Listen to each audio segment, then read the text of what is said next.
Today we're going to make alla Gricia, rigatoni alla Gricia specifically. This is one of the 4 Roman dishes. It's a great one. It has rigatoni, black pepper, pecorino Romano cheese, and guanciale. If you can't find guanciale, use pancetta or bacon. So it's one of the Roman dishes like carbonara, amatriciana, and cacio pepe. Got the whole series up now. This is the 4th one. Those are all great dishes. So let's start with making alla Gricia. We're going to, I like to use a little bit of parchment paper so I can easily grate the cheese onto it, the pecorino Romano cheese.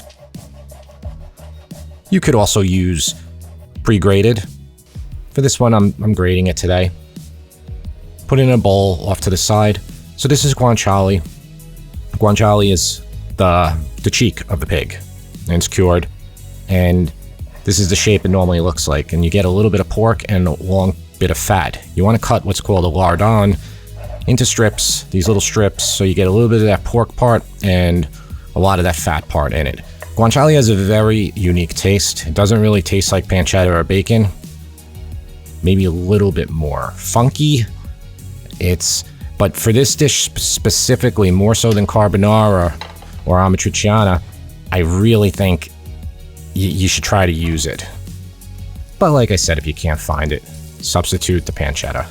So pretty low heat here, and just like rendering bacon or pancetta, it's going to take some time. If you use too high heat, it's going to just crisp up, it's going to burn, and you don't want that. You just want to slowly get all this fat out of it, all this guanciale fat, and that's essentially what's going to make this dish what it is. It's going to coat the pasta.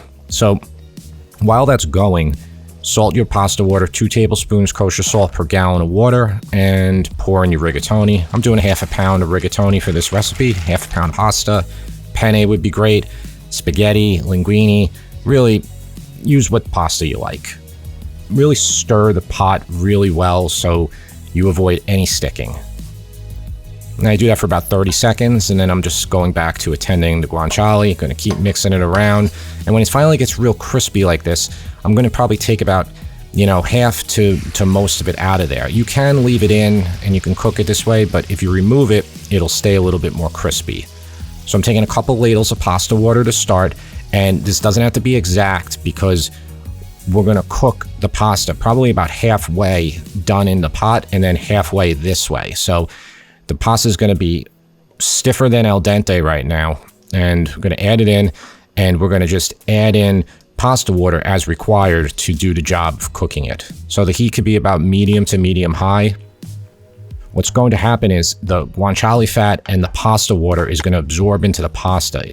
Basically, it's going to almost change the color of the pasta, and the pasta itself is going to drink up those flavors. So it'll evaporate, and you got to keep adding that pasta water. So I'm going to hit it up with some black pepper. Black pepper just goes great in this dish. It's just essential, I feel, to making it. This dish is very similar to the other ones, cacio pepe, carbonara.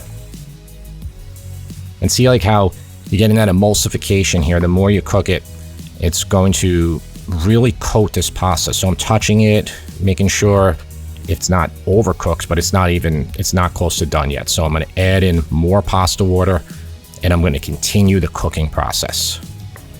Don't be deterred or anything making this dish exactly like this. This is easy. It's just a matter of just following the instruction of just cooking it this way.